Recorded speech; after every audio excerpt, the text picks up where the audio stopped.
Charlie whispered. "They're librarians." One of the ghostly figures stepped forward. Her eyes were kind but sorrowful, in a voice like wind brushing over stone. She spoke to move forward. One must reveal what brought them here. Daniel glanced at the others, then clearing his throat. He said, "We were drawn to this place by the books, by something we didn't understand, but felt." The librarian nodded and turned to Emily. Emily hesitated. "I grew up near here. My mother told me stories of this library. I thought they were fairy tales." Then the ghost turned to Charlie. He clutched his book and said, "I heard it. The voice in the wall. It told me to find the map." The ghost nodded solemnly.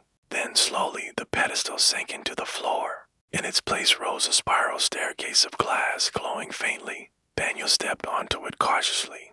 It held his weight. They climbed the glowing staircase into an upper chamber filled with old machines and glowing globes. Here, suspended midair, was a rotating sphere, the same seen in the map room, but now displaying a full 3D model of the library. One section pulsed red. "That's where we go next," Daniel said. Just then, a violent tremor shook the chamber. One of the walls cracked open, and a deafening whisper burst through. Hundreds of voices layered on top of one another. Emily screamed and covered her ears. Charlie clung to Daniel. From the cracked wall emerged a shadowy figure, tall and distinct, its face a void of swirling ink. The library's guardian. It floated inches above the floor, reaching toward the glowing model. With a single breath, it extinguished the red pulsing light. "You were warned," it whispered. "The forgotten must not awaken." Daniel held up the brass key. "We have the right," but the figure hissed, shaking the room. Then a flash of blinding light and it vanished.